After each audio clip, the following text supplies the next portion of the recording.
Well, the Saints talk about the most points they've ever scored first 2 games of the year. This is pretty close to the top. A resounding victory for them here today. Coming into Arlington.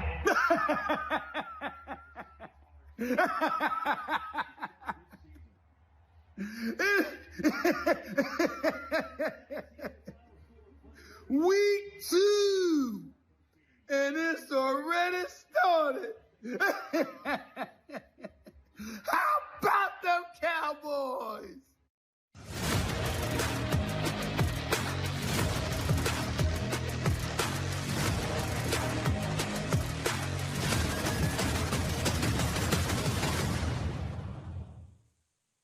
Howdy! What's up, everybody?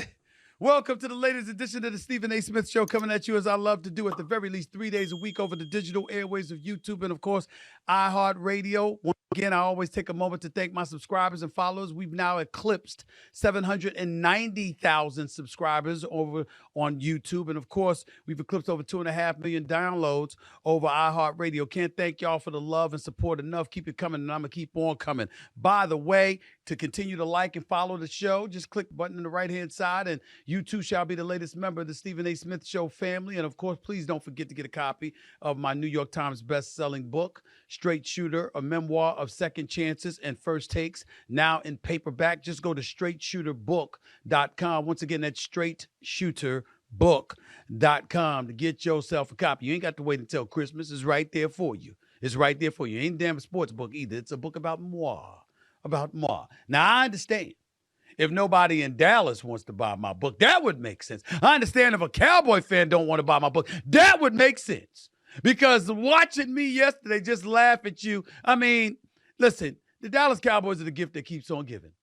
So the New Orleans Saints rolls into town, and I understand they had a bye week in week 1. I mean, they technically played the game, but the Carolina Panthers are a bye week.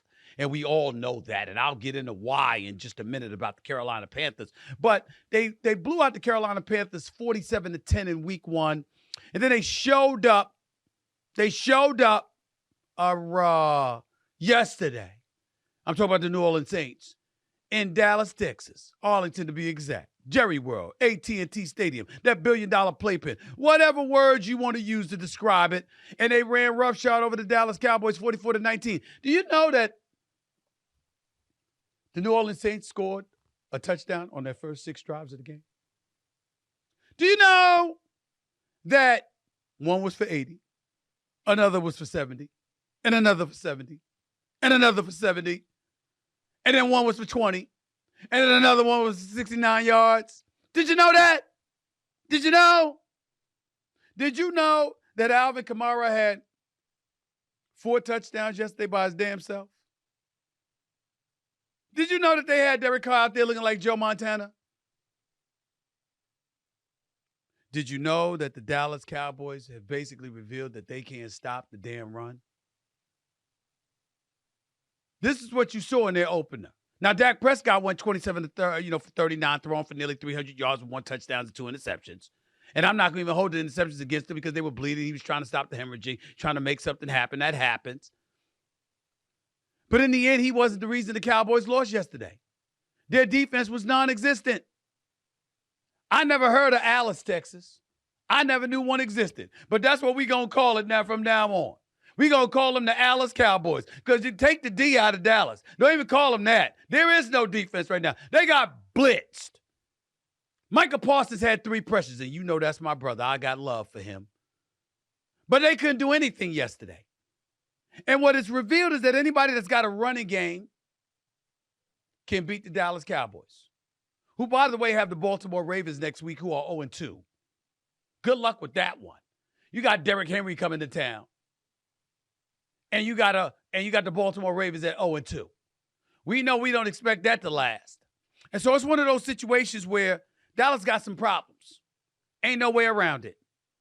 And once again, you switch from Quinn, who took the head coaching job in the nation's capital with the Washington Commanders. You brought in former Minnesota Vikings head coach Mike Zimmer as your defensive coordinator. Nobody expected you to look like that, especially the way you played against Cleveland the week before. But that's what Dallas does. And so in the end, you don't have the personnel. You got speed. You got athletes. What you don't have, as my man Dan Orlovsky in my day job said, you don't have a spleen, you don't have a spine. You understand what I'm saying? Because you can run right down the middle on the Dallas Cowboys. They ain't what they used to be. As a matter of fact, they look worse based off of yesterday than they did all of last season. I mean, I know they got their ass kicked by San Francisco last season. During the regular season, I didn't expect them to get their ass kicked the way that they did yesterday by the New Orleans Saints. But that's what happened. Somewhere along the way, we're going to have to talk about New Orleans at some point because we can't ignore the fact that with Olave and Shaheed and Alvin Kamara and Derek Carr and those boys, they can actually play. Their defense ain't shabby either. They can make some noise. But it seems like anybody who can run the football can beat Dallas. And so somehow, some way, you're going to have to fix that. You really, really are. Good luck with it, because I don't know how they're going to do it. I'm going to talk to my man Cris Carter about that a little bit later on in the show. But listen, you got Dallas. That was problematic. You got the Baltimore Ravens falling to 0-2. That's problematic. You got the Bengals at 0-2 right now. I think that's less of a problem. In 5 of the last 6 seasons, they've started off 0-2 with Zach Taylor. It's nothing new. Okay? And then I got to look at some of the surprises. I got to look at Tampa Bay beating Detroit. Baker Mayfield, y'all, he's balling. He's a top 10 quarterback right now. Detroit, you had a tough one in week 1, but you won. You lost yesterday. Are you what you used to be? Don't know. Looking at Minnesota, 2-0. With Sam Darnold as their quarterback, throwing a football 127.5 yards in the air with a damn 100-yard bomb to Justin Jefferson before he ended up getting injured. And I watched them beat the San Francisco 49ers. So is that really about Sam Darnold in Minnesota, or is that about Brock Purdy and the 49ers and what they ain't? I don't know about that. Third upset happened because Detroit yesterday with Baker Mayfield led the Bucs to a 2016 victory over the Lions. Detroit lost, by the way, despite putting up more than 460 yards of total offense. Another upset that took place, as I pointed out, with the Rams. Going down to Arizona, 41-10 on the road. The Cardinals put up nearly 500 yards total offense at home. Rookie Marvin Harrison Jr. had a breakout game yesterday with 2 touchdowns and 130 yards. Remember, this is just a week after he had 1 reception for 4 yards, and Kyler Murray came out there talking about it ain't my job to give him the damn ball. I was like, what the hell is up with that? If I'm Marvin Harrison, I want out already. But then he came out and threw that damn boy the football first quarter, handled his business. That young man, Marvin Harrison, is something special. Sad news here before I get to my man, Cris Carter. That involves Bryce Young, quarterback for the Carolina Panthers, #1 overall pick, 2023 NFL Draft. According to the NFL Network, he has been benched. Ladies and gentlemen, in 2 games this year, they've been outscored 47-10 and 26-3. That's 73-13. Do you know what Bryce Young's numbers are? He's completed 55% of his passes. Not great. He's thrown for 245 total yards in 2 games. 0 touchdowns, 3 interceptions. And yesterday, against the Chargers, he had a quarterback rating of 8.9. Their leading receiver was running back Chuba Hubbard. He had 4 receptions for 12 yards. That was their leading receiver. He was throwing incomplete passes because he couldn't reach the first down markers. He was literally seen jumping while throwing so he could see over oncoming defensive players. Why do I bring that up?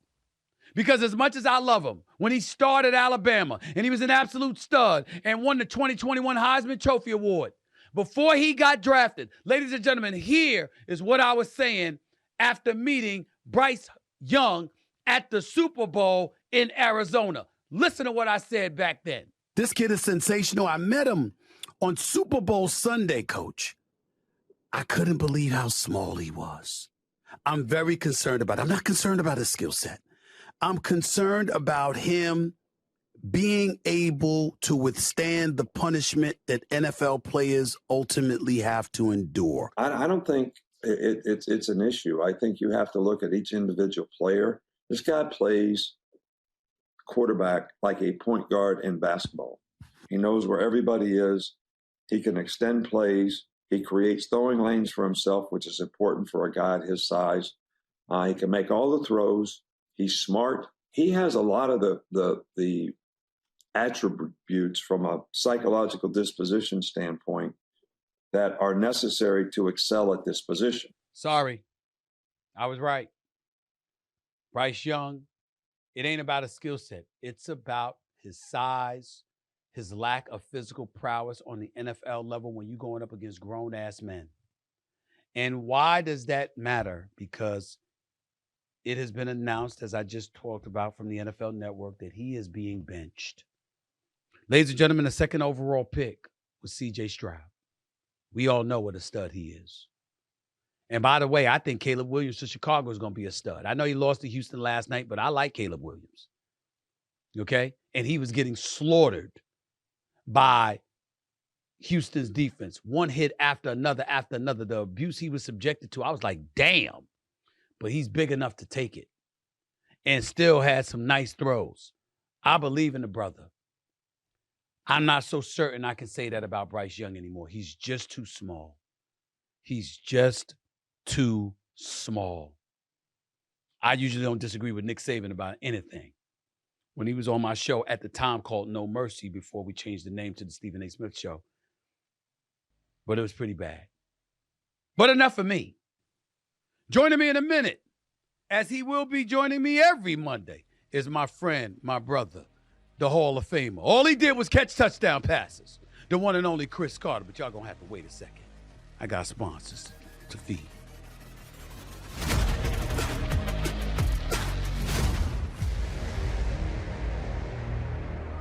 Okay, everybody, you know what time it is. It's time for Stephen A. Sports Picks. Everybody knows I live and breathe sports, and with the NFL season finally here, I need to be right there in the middle of all the action. But how do I do that exactly? There's only one way. I use PrizePicks. You see, PrizePicks is the largest fantasy sports platform in all the land with more than 3 million members. You just choose 2, 3, or even up to 6 players and then pick more or less on their projected stats for the game. But the best part is you can pick and choose players from any of the sports you love to watch. Jalen Hurts, Asia Wilson, or Paul Skeens. And get this, sign up with code SAS and PrizePicks will give you $50 instantly when you play your first $5 lineup. You don't need to win your lineup to receive the $50 bonus. It's all guaranteed. All you have to do is play a $5 lineup on PrizePicks and you'll get $50 instantly. Now, let's see my winning picks from tonight's Monday Night Football game. First up, Jalen Hurts playing the Atlanta Falcons. More or less than 229.5 passing yards. I know A.J. Brown is going to be out, but there's still Goddard. There's still Devontae Smith. There's still Saquon Barkley catching passes out of the backfield. Can I see Jalen Hurts putting up more than 229.5 passing yards? The answer would be yes, emphatically. I'm going with more on this one. Next up, Kirk Cousins going up against the Philadelphia Eagles secondary. More or less than 225.5 passing yards. Atlanta had a bad week last week. I don't think they're going to be that bad this week. I still think they're going to lose. But I don't think they'll be so bad where Kirk Cousins doesn't even get 225.5 passing yards. I don't give a damn if it's dumping the Bijan Robinson out of the backfield or to anybody else for that matter. Got a big-time tight end as well. I see more in this particular situation. I'm going with more. Not to win, but I am going with more than that 225.5 yards passing. Next up, Eagles receiver Devontae Smith, more or less than 72.5 receiving yards. I'm going to say yes because he's going to be a primary target tonight with A.J. Brown out. So Jalen Hurts is going to be looking for him more than usual. I think he'll capitalize off of that, maybe a couple of big plays. I think ultimately he'll end up with more than 72.5 receiving yards. I'm going with more on this one. And Falcons tight end that I just alluded to, Kyle Pitts, more or less than 39.5 receiving yards. If you're a tight end, particularly as big time as him, with him being a primary target of Cousins, one should believe that you could get yourself about 39.5 yards, 40 yards, such and such.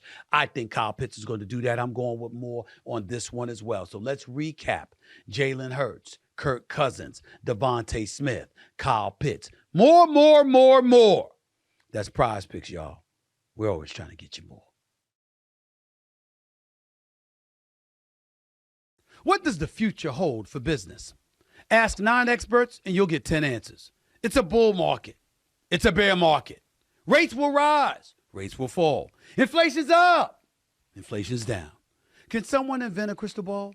Until then, over 38,000 businesses have future-proofed their business with NetSuite by Oracle, the #1 cloud ERP, bringing accounting, financial management, inventory, and HR into one fluid platform.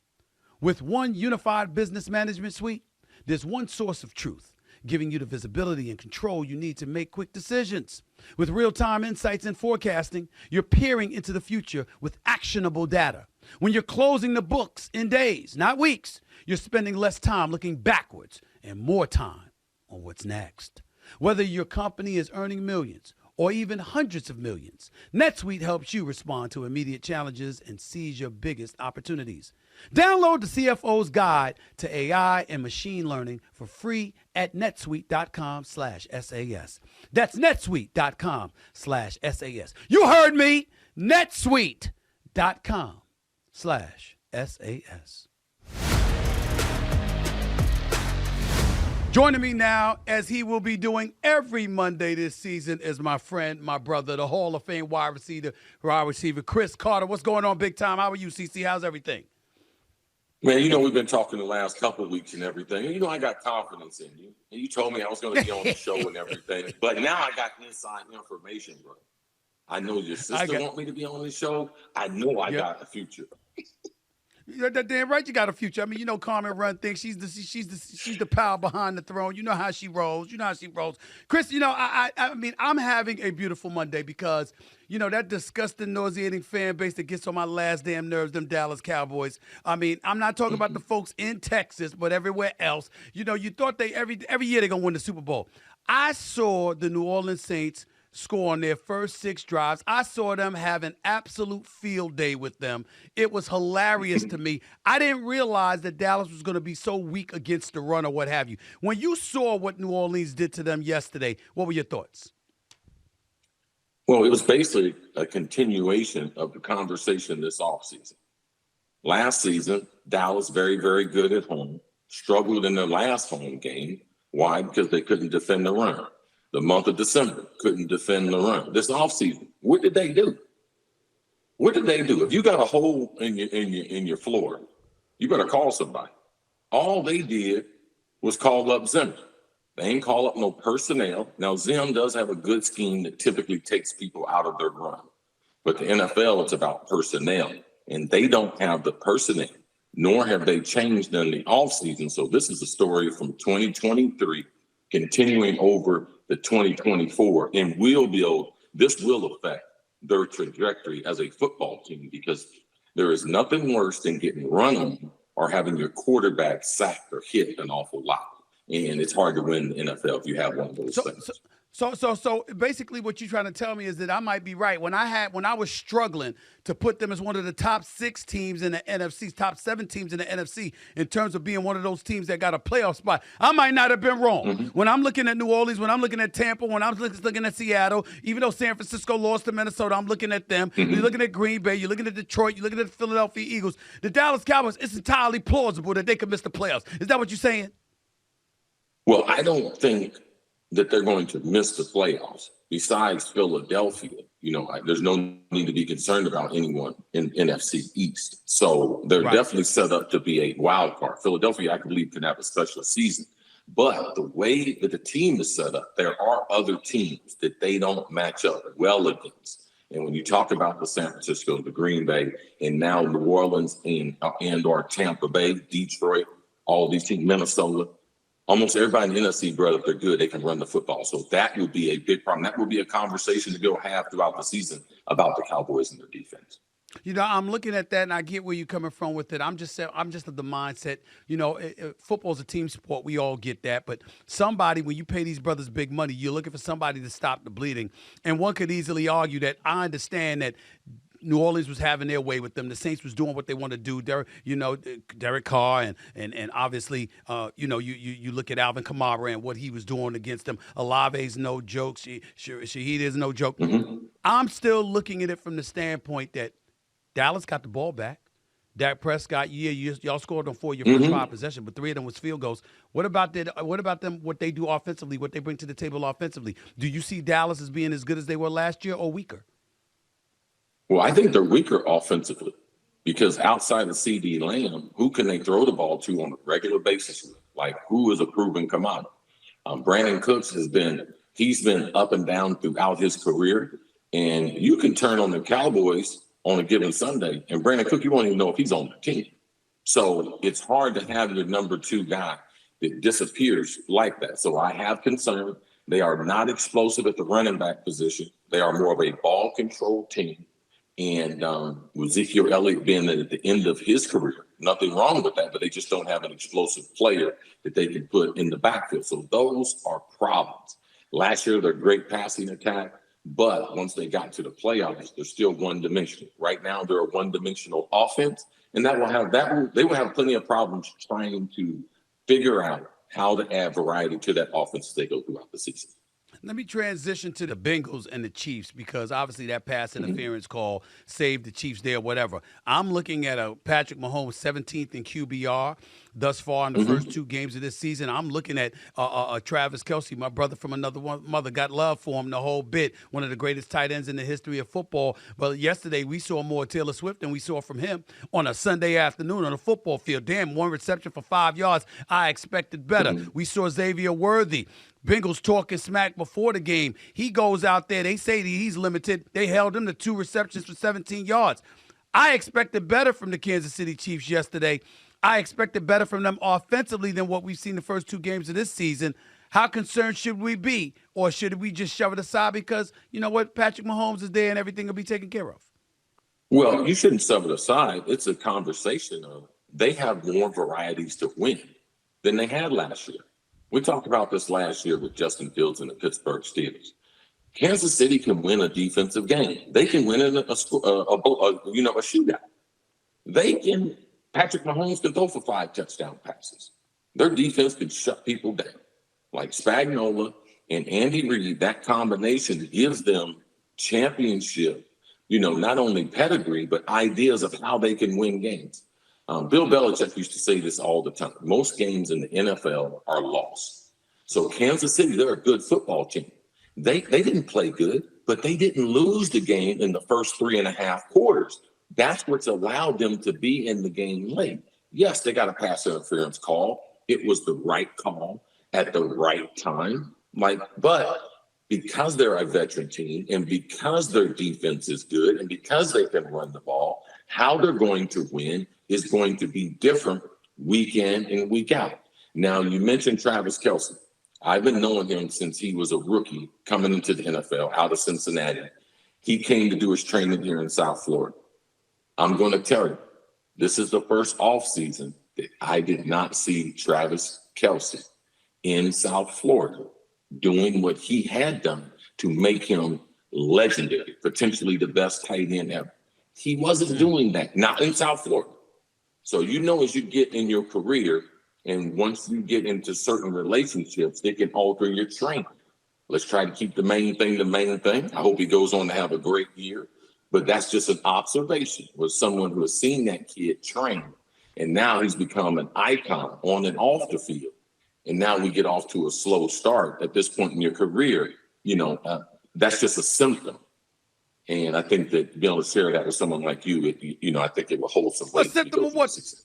A symptom of what, CC? Right here, you on the Stephen A. Smith show. Say what it is, bro. Say don't hold back. Right. A symptom of what? It's hard to stay focused when you're chasing after them girls. And especially after one of the biggest people, biggest personalities, And that life is not for everyone. He looks like he's having fun, but something got to suffer. You can't be great at everything. But he ain't chasing us, CC. I mean, we ain't throwing this business out on Front Street like that. But everybody know he already with Taylor Swift. I mean, he ain't chasing her. That's his lady, so they ain't chasing them. No. If you hook up with someone like Taylor Swift, bro, every day, you better put your track shoes on because someone else will chase her. Okay? No, she's not one of them. Every day. But they can chase her, but everybody can't catch her.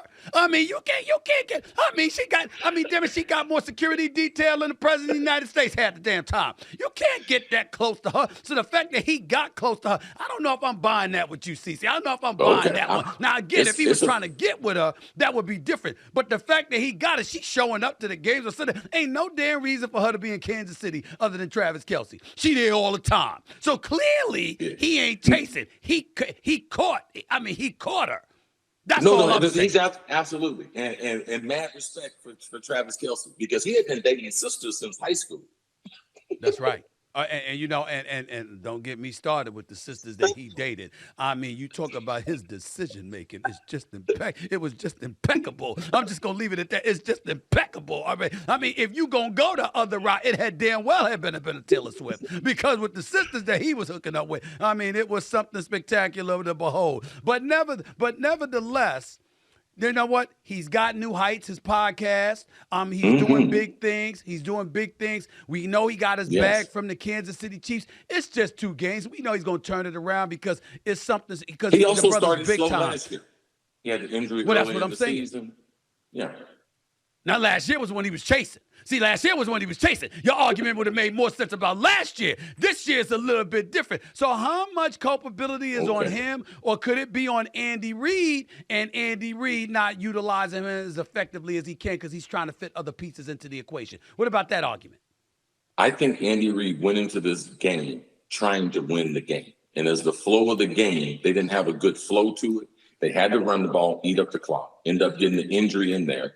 The passing game, because Cincinnati, how they match up with Kansas City, styles make fights. Cincinnati matches up well with them.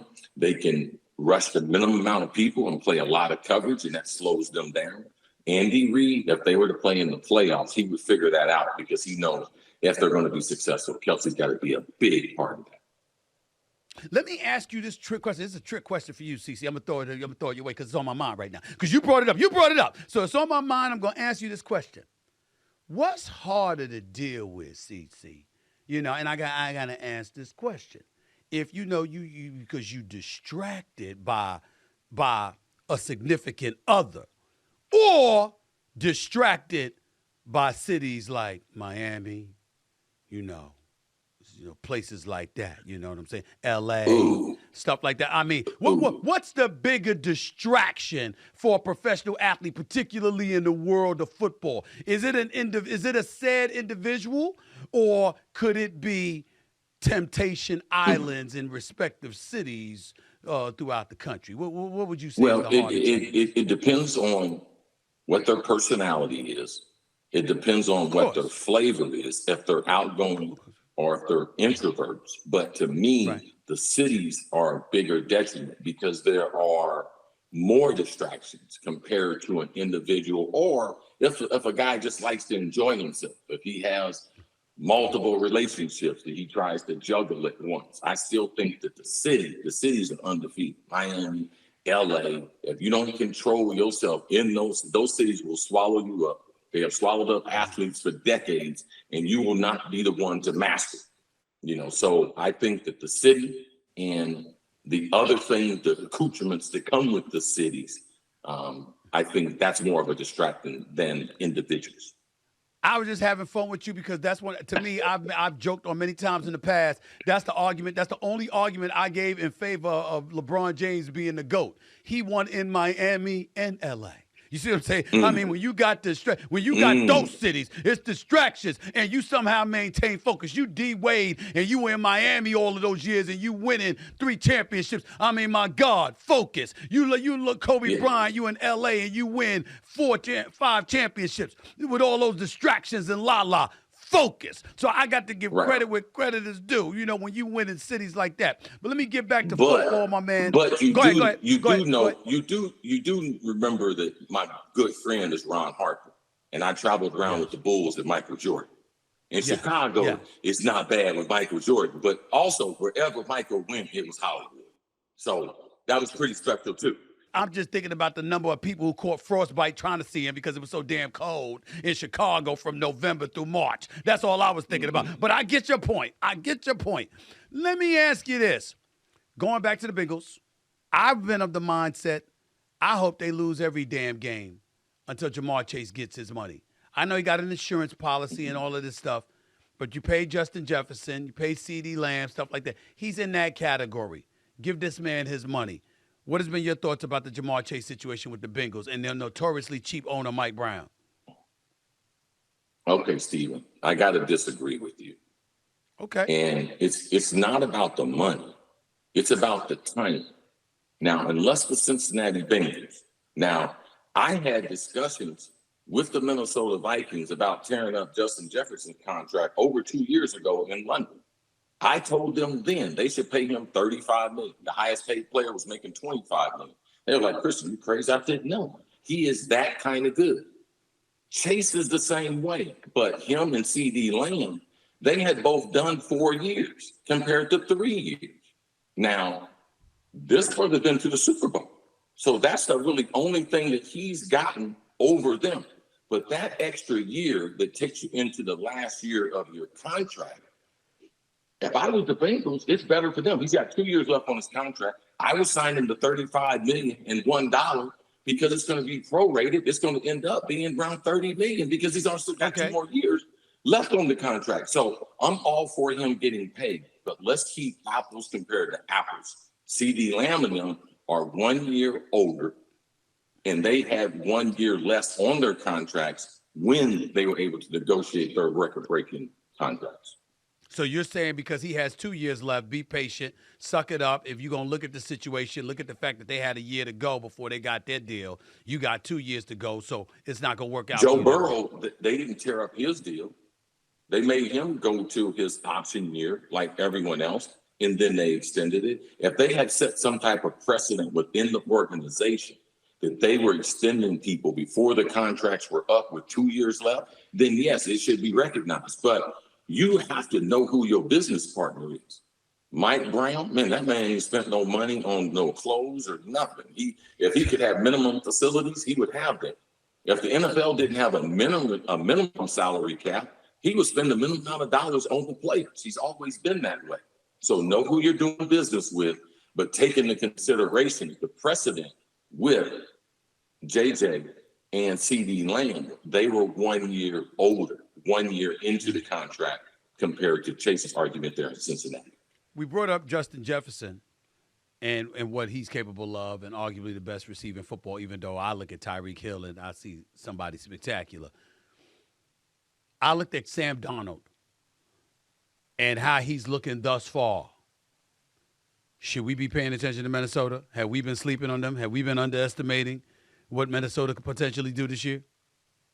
Well, there's several variables that people don't follow Minnesota don't understand. And I just happened, my friends from Mitchell and Ness in Philadelphia, they just happened to, we rocking. Number 80. Yeah, we still rocking. So there's a few things people don't know about Minnesota. Number one, KO, the head coach, I believe is one of the great, bright young men that is a leader of men. The types of things, the innovation as far as training, how he treats people, the vibe they have in the building, how the players love him. He is truly on the cutting edge as far as coaching and looking at different models if you want your guy to be an NFL head coach. So that's one thing. Also, their quarterback coach, a lot of people don't know this, is Josh McCown. Now, to me, Josh McCown is a special guy. When you see him, when you see his aura about him, people love him. When you're 15, 16 years as an NFL backup, we trust him teaching our quarterbacks, and then he ends up becoming a quarterback coach. So I think that he is going to be an up-and-coming young head coach. And their offensive personnel is spectacular. And just like Baker Mayfield got comfortable in Tampa after a couple unfortunate stops, man, this NFL, if you're a top 5 pick quarterback, man, this thing can punch you right in your face, spit you out, don't care nothing about your career. And because of most of these quarterbacks aren't that mentally tough, it ruins their career. It takes away their confidence. So he has spectacular running back, spectacular wide receivers, spectacular tight end. And the wild part to this is Brian Flores on the defense. He's got some guys to get after the passer. So they are a truly, truly well-rounded football team. They can run it, they can throw it. Defensively, they're going to get after you. You have to prepare for that B flow. And he's got them boys on defense playing extremely well. So, yes, the Minnesota Vikings and Sam Darnold, they are real. Well, then if that's the case, CC, there's 3 teams that could come out of the NFC North. That's Detroit, that's Green Bay, that's Minnesota. Okay, so let's say, for example, you got New Orleans and Tampa coming out of the South. Let's say it's San Francisco and Seattle or the Rams, despite how the Rams looked, coming out of the West. That would leave Dallas out. Don't be trying to use my information to prove your argument and trick me up. That's what I'm trying to do. You the one that set it up. You gave me the ammunition. They're acting like, oh, it's a foregone conclusion. It's the Giants, it's Commanders in the NFC East. So Dallas, it should be an easy breeze to the playoffs, to the wild card spot. No, it ain't. Oh, yeah. Let's go with this.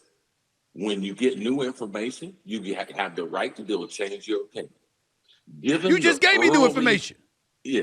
When given the early outlook of the NFL and given the NFC North is going to be stronger because Chicago potentially going to be fighting for one of those playoff spots, I would go on record as saying this. The Dallas Cowboys, if they don't win their division, it ain't no layup that they're going to get a wild card spot. That's what I would be talking about. Okay, I'm good with that. Let me ask you about the Steelers because, listen, Justin Fields is not turning the ball over. 2 starts. Complete 70% of his passes, no turnovers, but he's not locking my socks off. I mean, the Steelers' offense doesn't look that potent from his position. I like Pickens. I like Warren. I like Najee Harris. I like Frymouth, but I got concerns. How are you feeling about the Steelers' quarterback situation right now? I told you last week, bro. No need to change what I said. Justin Fields is just an above-average passer. And when he is under center, yes, if he doesn't turn the ball over, and yes, the Pittsburgh Steelers can win tough and they can win ugly football games. They've done that for years. But to me, I prefer him to be the backup and Russ because of his ability to pass the football, especially short and intermediate, is superior to Justin Fields. It gives you more cushion. It gives you more leeway. And it also gives you a good backup in case Russ gets hurt. So this is what I said after week number 1. Week number 2 proved that to be. He might not ever be a great passer of the football. But if Mike Tomlin tells me, hey, Chris, we get ready to grind this out to a division and get us into the playoffs and try to win in the cold under the elements, okay, I'm cool with that. But I like to have more variances for which I can win. The best team in football is Kansas City. They got outplayed yesterday, but it kept themselves in the game because of their experience and won it at the end. The Pittsburgh Steelers have to win special teams-wide and defensively because offense right now is not potent enough to say, okay, we can go and win against any competition. They're just not there at this point, and I don't think they'll get there with Fields as the quarterback. You started at Ohio State. This brother came out of Ohio State. What were your expectations of him when he came out of the Ohio State? Did you expect him to look like this or much, much better? I was concerned because Ohio State, he had 2 NFL running backs. He had 4 NFL receivers. He had 2 or 3 offensive linemen in NFL. Like sometimes, man, the college stuff, it fools you. And yes, he was at my school, but there's a reason why he left Georgia. There's a reason why Ryan Day had a certain system around him at Ohio State. And he almost pulled off the big upset of Clemson there, but we came up a little bit short. But his timing, his lack of consistent accuracy, those are the real things. I don't care where the kid came from. Don't matter he went to Ohio State. This is a critique on a quarterback that in my plan in the NFL, I made 8 Pro Bowls with 5 different quarterbacks. So knowing quarterbacks, what their variance is and what they do good and what they don't do well, is very important to someone that plays the position. Let me transition to the college game before I let you get on out of here. Shadeur Sanders. It's a deeper subject. We saw Colorado pounce on Colorado State. We saw Shadeur Sanders, after the game, refuse to shake the hand of the opposing quarterback at Colorado State because he saw him on social media talking trash prior to the hookup with his teammate, talking trash about Colorado. What were your thoughts about how Shadeur Sanders handled that situation? Well, any quarterback that's going to be a first or second rounder, he's got to be able to conduct himself as a CEO. Like, he is the guy. He is the face of the organization. He's going to have to make decisions.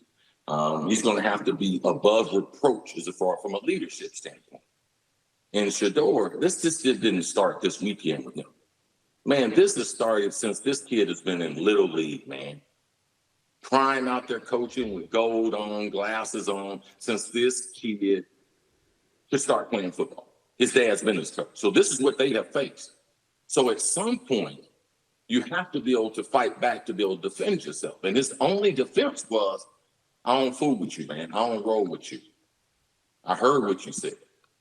You know, this happens along the way. Stephen A., you've had it happen to you.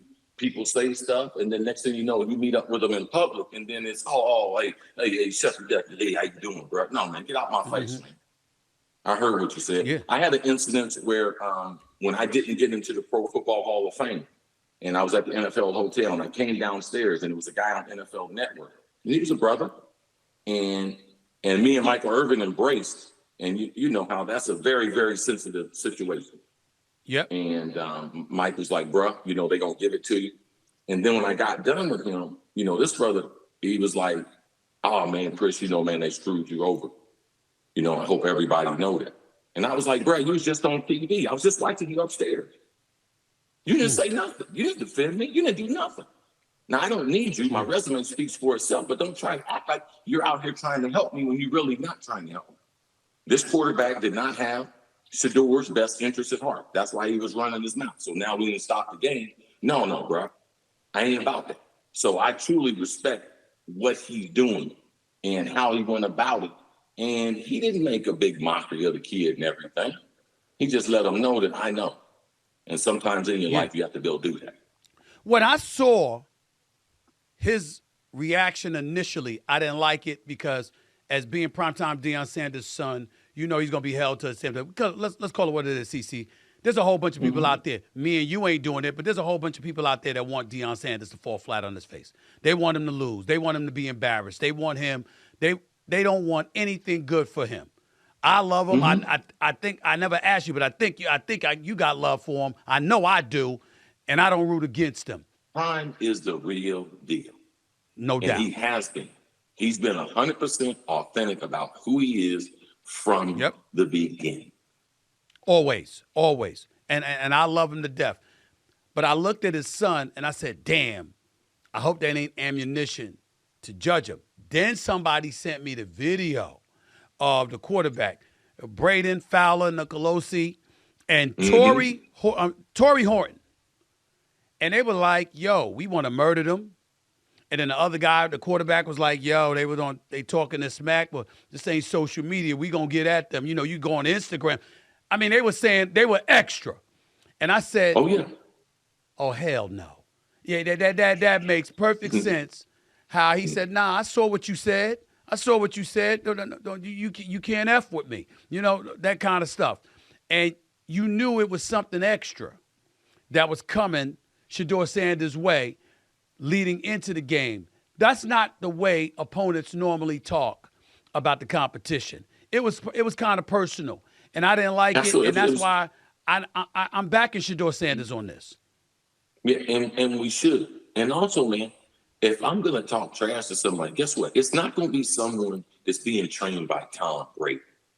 You know, to me, I looked at Shadeur being trained by Tom Brady. That's what Tom Brady was doing in the NFL. People didn't believe him. People were saying stuff to him after the game. Remember that? Man, sometimes you got to be cold-blooded as a quarterback, man. And I liked the response. I thought it was natural, and I thought it was exactly what the other quarterback deserved at the time. I look at prime time, and here's where I get worried. I hate him there. I just can't hold it back anymore because it's Boulder, Colorado. And I'm just saying to myself, are you really going to get some horses, some hogs to come there and really elevate your program? If he were at Texas A&M, I want him to get that job so badly. I think big things would be happening. If he were at Florida State, I think big things were happening. I don't know if he's going to be able to pull it off at Colorado because I don't know if he's going to be able to out-recruit most of those teams he's got to go up against. To that, you say what? Well, Colorado is never going to be a hotbed like there is in the South, Southeast, or in Texas as far as football, because you have to look at it geographically, where kids are. And a lot of times, and Nick Saban, he explained this to me in his recruiting profile. He talked about a 5-hour car ride. You know, families are willing to get in their car and drive 4 to 5 hours. So he diagrammed from that city a radius of 4 hours, and that's going to be where he is going to live from a recruiting standpoint. If you do that in Colorado, you're at a lot of remote places, man. You're at a lot of places there are not people that are qualified to be D1 football players that Deion would want. But one thing you have to realize is, man, you have to dance on the stage that you're on. And that's why he had to go to Jackson State, get the Jackson State experience. Now he's at Colorado. This is really qualifying him to legit. Can he be a Power 4 conference, run their organization? And this, to me, legitimizes him. And what he's done for that city and everything, it's more valuable than wins. Last year, people forget, man, they won 4 games last year. Yeah. This year, if he can double that, it legitimizes himself in the business of college football. We know all the other things that he can do. So it's important that he's able to establish himself in Colorado as a legitimate builder of a program. Yeah. If he can get 7-8 wins, he's pulling up. He inherited a 1-11 program. You know, they won 4 games last year. He's turned around and he wins 7-8 games this year. That would be something. I don't see it happening, but I hope it does. CC, love you, bro. Appreciate you, man. Thanks a lot, man. All good, man. Appreciate you. No doubt. The one and only Cris Carter, Hall of Fame wide receiver. Cris Carter right here on the Stephen A. Smith Show over the digital airways of YouTube and, of course, iHeartRadio. Coming up, history was made in the WNBA this weekend, and I was in Vegas for not one but 2 big fights. I'll give you my thoughts up next, so stick around. You're watching the Stephen A. Smith Show right here over the digital airways of YouTube and listening to the Stephen A. Smith Show over iHeartRadio. Back with more in a minute.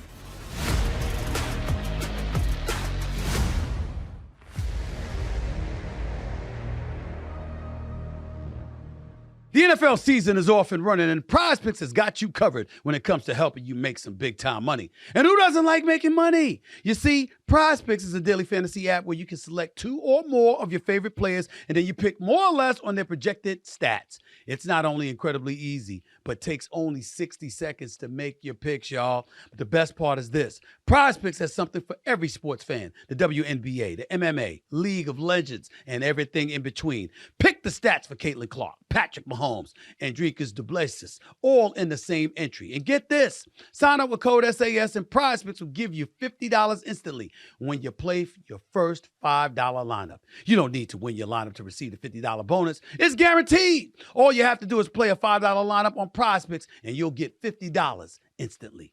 Pick more, pick less. It's really, really that easy. Welcome back to the Stephen A. Smith Show right here over the digital airways of YouTube and, of course, iHeartRadio. Let's do some quick hitters for a second here. We'll start in the WNBA, where Las Vegas Aces forward A'ja Wilson became the first player in WNBA history to score 1,000 points in a season as the Aces beat the Connecticut Sun 84-71 yesterday. Let me say this really, really quick, okay? She's the best in the world. She's the best in the world. It's just that simple. Miami Heat's Bam Adebayo, who's rumored to be dating Wilson, wrote about the accomplishment with this post. Quote, hope everybody finds 1,000 reasons to smile on this lovely Sunday, end quote. She is the best. She is big time. A'ja Wilson is something special. Okay. By the way, she's gonna win Defensive Player of the Year too. She's averaging 27 a game. All right. So she's the leading scorer in the league. Okay. There is no race for the league MVP. It's clearly hers. Okay. So let's make sure we understand that. And that's why I kept saying, I don't care what the Connecticut Sun, even the New York Liberty or anybody else is doing. You're going to have to show me somebody could take out A'ja Wilson in the playoff series, and they're going to beat the Aces. I got to see it to believe it. 52% shooting from the field, 27 points per game. She is just big time. Make no mistake about it. That's my first quick hitter. Let's get to the second one right here, please, involving Caitlin Clark, who broke the rookie scoring record for a season yesterday when she dropped 35 points en route to a 110-109 victory over the Dallas Wings. Clark now has 761 points, breaking the record once held by Simone Augustus. However, there is a caveat. Augustus, who will be inducted into the Naismith Basketball Hall of Fame next month, set the mark back in 2006 when the WNBA regular season was just 34 games. Clark broke the record in 39 games. Who cares? She did it, and that's the bottom line. She's sensational in her own right. She's going to be a superstar in this league for years to come. She's clearly the Rookie of the Year. She's deserving of being an MVP candidate, even though she's behind A'ja Wilson. And the Indiana Fever going to be in the playoffs. So I got to give Caitlin Clark love where it's due, as I have been doing. And I didn't even bother to ask my staff or anybody else because I was traveling yesterday. I didn't even bother to ask, did Cheryl Swoops call that game? I was just wondering. Because that's the first thing that came to my mind. Cheryl Swoops called the game because she was going up against the Dallas Wings. Okay? I didn't know the answer to that question. But I guess no news is good news, so there was no drama. Okay? Indiana Fever scored 110. That was a WNBA record. And on top of it all, she dropped 35. Caitlin Clark, and, obviously she's leading the league in assists and all this other stuff. She's phenomenal. She just is, okay? So props to her and props to A'ja Wilson. Let's get on to the third item. Let's go back to college football, where we saw the biggest shift in Heisman odds in Las Vegas. That's because Arch Manning, the nephew of Peyton and Eli Manning, accounted for 5 touchdowns as the Texas Longhorns beat UTSA. And Manning didn't start the game. He came in to relieve starter Quinn Ewers, who left due to an oblique injury. After Saturday's performance, Manning's Heisman odds went from 150-1 down to 16-1. Wow. I mean, I don't know how it gets that. I mean, I guess because his last name is Manning, but he did put on a show Saturday. That was something special to see. And he was just saying that he won't be out. They're saying he won't be out forever. The injury isn't as serious as they initially thought. So he's expected to be back on they're going to evaluate him on a week-to-week basis. But Arch Manning, I mean, we've been waiting to see him. And to show up for the first time and to ball out like that, the brother's got a promising future. He clearly has an elite pedigree. Peyton and Eli. I mean, that's 4 Super Bowl championships right there. And those are his uncles. So it's going to be real interesting to watch this brother play. And it's just made Texas that much more attractive to watch as well. Let me transition to the next subject, because what we cannot say is that this was attractive to watch. I was in Vegas. And I was on hand for UFC Noche, or his Noche UFC Saturday night at the Sphere. You might recall Sugar Sean O'Malley was on the show last week and predicted a second-round knockout in a bantamweight title match. Well, Merab Dvalishvili had other plans as he ended Sugar Sean's 4-year winning streak. O'Malley had been unbeaten in 7 straight fights heading into Noche UFC. It's the first time O'Malley has tasted defeat since UFC 252. He owned up to the loss to his fans afterwards, saying, quote, overpromised, underdelivered. Sorry. Love you guys. Okay. This is a tough thing for me to say. I was bored shitless. It was a snooze fest. Hell, Dana White wasn't happy about it. See, this is the kind of stuff that I love. Listen, the UFC has a supporter in me. Dana White has a supporter in me. Stuff like this is what makes the UFC. It's what compromises them. Merab is a grappler. It's a wrestler. And yeah, he threw some punches, but for the most part, he was taking Sean O'Malley to the ground. That's not what people want to see. People want to see knockouts. They want to see an action-packed fight. They don't want to see somebody circling around the ring looking for an opportunity to grab at your knees and your ankles. That's not what they want to see. That's the stuff that gets in the way, potentially, of the UFC. That's the one that potentially makes it unattractive. When we think about Conor McGregor against Michael Chandler, you know why we get excited about that fight? Because we know somebody's going to get knocked out. Even though Justin Gaethje got knocked out months ago, we love the slugfest. We don't want to see somebody tapping out, without the punches. Yeah, you could tap out. But we don't want to see a bunch of grappling up against the cage. We don't want to see that. When you see a knockout artist, you want to see them knocked out. You want to see them knock somebody out. You want to see them get knocked out. That's what you want to see. And that's what made the fight boring. Wasn't Sean O'Malley's fault. I mean, you got to handle your business because that's the sport you in. You chose that job. Nobody asked you to do it. You chose it. So you got to know how to continue to make that excitement. And I appreciate his quote, his tweet, because he was absolutely on the money. Overpromised, underdelivered. And that's on him. But we kind of saw it coming. Conor McGregor versus Nurmagomedov was somewhat similar. That wasn't boring at all. That was one of the major, biggest events I'd ever been a part of. And Nurmagomedov nearly dropped him, caught him with an overhand right. So we see stuff, we look for stuff like that. That's not what we got Saturday night. That was a snooze fest. Let me get to the boxing, though, because that wasn't. Now, you may recall Edgar Berlanga, who appeared on this show before his fight with Canelo Alvarez last week, and how he predicted a victory. But Alvarez did dominate the underdog Berlanga for most of the fight to win a unanimous decision with scorecards of 117-110, 118-109, 118-109. Here's the deal. Canelo caught him with a left and dropped him in the third round. Berlanga punched his fist together, got up, and was fighting. Now, he was outclassed, but it wasn't boring. The brother wasn't playing. He wasn't backing up. And Fat Joe and all those Puerto Ricans that supported Berlanga made a good name. He made a good showing for himself. I was scared to death he was going to get slaughtered because I said, I know he know how to fight, and I know he knocked out his first 16 opponents in the first round, and I know that he's got 17 knockouts and a 22-0 record going into Saturday night. But my issue with Berlanga was, if you don't know how to back up against Canelo Alvarez, you're going to have a problem. And this brother stood there and was fighting. Now, again, he got outclassed. The better fighter won. But Berlanga's young. And if he hasn't been softened up by this brother has the potential to be a superstar in this game. I got mad props to give him. Because he showed up. He didn't back up. He was out there. He was ready to go. The whole nine. I got to give credit where credit is due. I got to do that. Because he was throwing blows. He was trying. It's just that he wasn't gifted enough to beat Canelo. But he didn't back up. Even when he got dropped, he got up. The moment one with the thought was too big for him. It wasn't.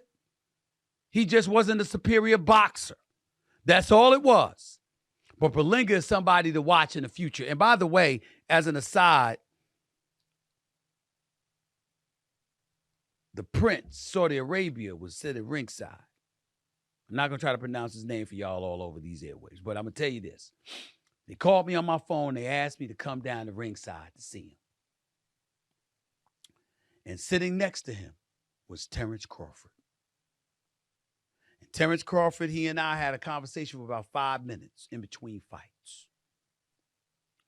And Terrence Crawford wants Canelo Alvarez badly. Badly. He said flat out, it's for the legacy. He remembered when Roberto Duran moved up in weight and fought Marvelous Marvin Hagler. He remembered when Hearns tried to do it. He remembered when Sugar Ray won at the light heavyweight division. He's like, it can be done.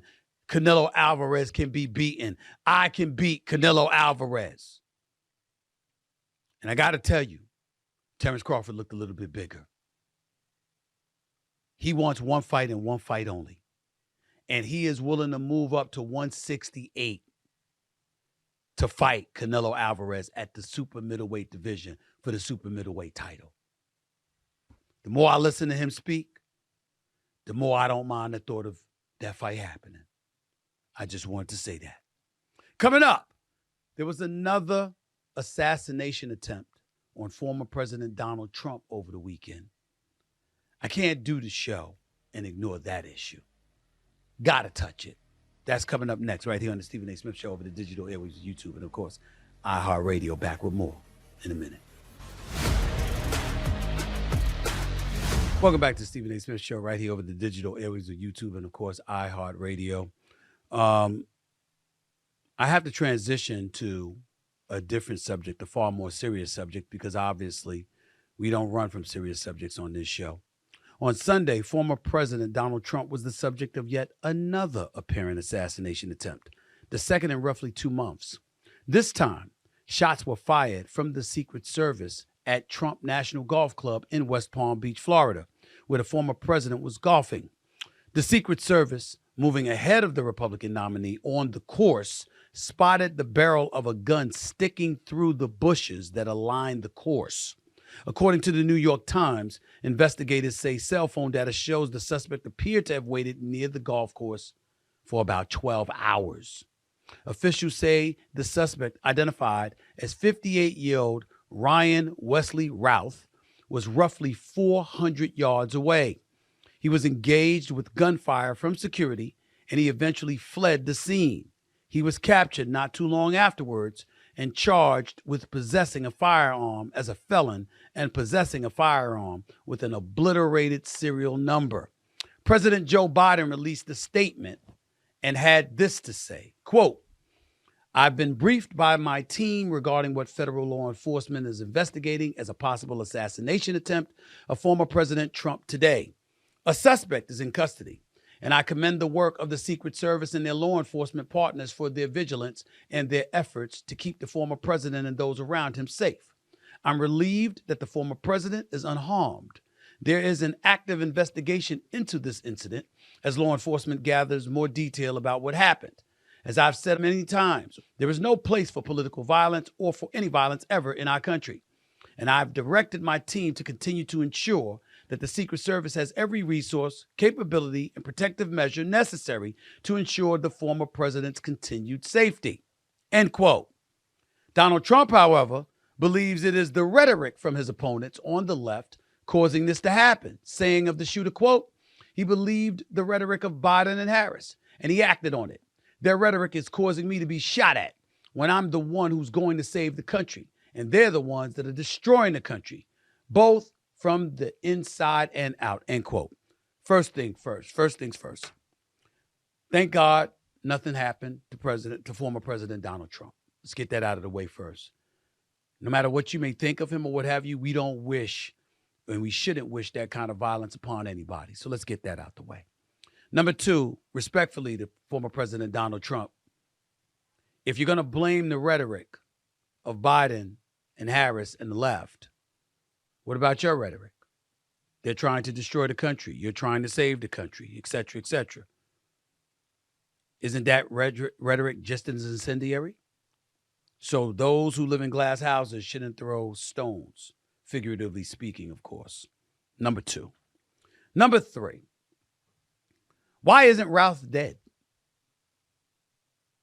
Nobody's saying it yet. I'm going to say it. Because you see, when we talk about folks, particularly African Americans in this country, and you talk about people being shot who were unarmed, why is this man arrested? See, most of the time in the past, folks knew better than doing certain things because you knew something was going to happen to those folks. Just like it happened during the first assassination attempt against Donald Trump. I'm not saying that I wish it upon him. I'm saying about expectation. Arrested after fleeing the scene when you tried to assassinate the former president of the United States? Don't let me find out it was some case similar to Dylan Roof that went to a South Carolina church, shot and killed 9 people, and the cops picked him up, arrested him, and took him for a stop at Burger King. Don't let us find that out. But let me say something else, because it's important to point out.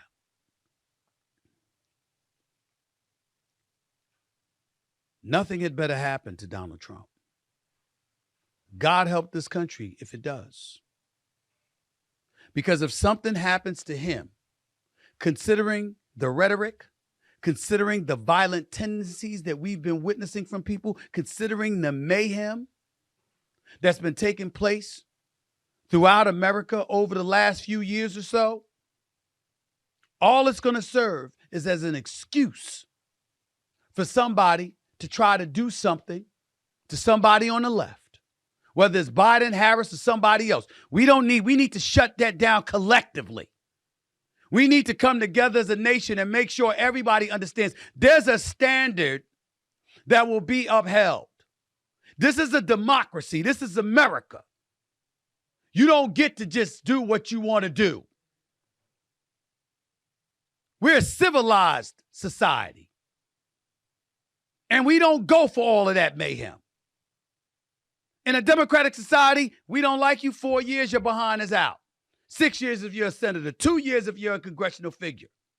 We lean on that to make sure you recognize you're not a perpetual prisoner to the political system that hovers over all of us. We're a land of laws. Let's make sure we remember that.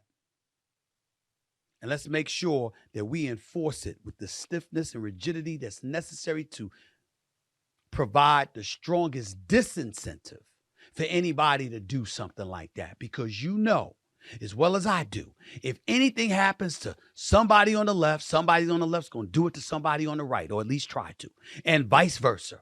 If something happens to Trump, somebody's going to try to do something to Harris, somebody's going to try to do something to Biden, or Lord knows what else. We need to collectively come together and make sure everybody understands where we're coming from as a society. That even despite our differences, and despite how adamant we are about our differences, we have faith in one another as a nation that we can overcome anything without resorting to that kind of insidious behavior. That's all I want to say about it. Biden and them talking about he's instructed Congress to do whatever it can, that Trump needs more security detail, et cetera, et cetera. You're damn right he does. He and Kamala Harris should have the same kind of Secret Service security detail as President Biden. That is true, because that's how volatile times are. And they're saying that they got about 8,000 Secret Service members and they need like 9,800 or something. They're like 7 or 1,800 short. 17 or 1,800 short. Get them. We find money for everybody else. We find money for everything else. You can find money for this, to get more personnel, to ensure their security, because they're saying if Trump had more security, they could have shut down the golf course and he would have had nothing to worry about. And it wouldn't have been somebody in the bushes 400 yards away. Do what it takes to ensure the welfare and well-being of these individuals that are running for the presidency of the United States of America. Because if anything happens to any of them, all that awaits us is mayhem. And we don't need that. That's it for today's edition of the Stephen A. Smith Show. I'm about to get on out of here. Hope y'all enjoyed the show. Thanks again to my man, Cris Carter, for coming on the show and joining me on this Football Monday. I'll be back with you in a couple of days. Until then, peace and love, everybody. It's Stephen A. signing off. God bless.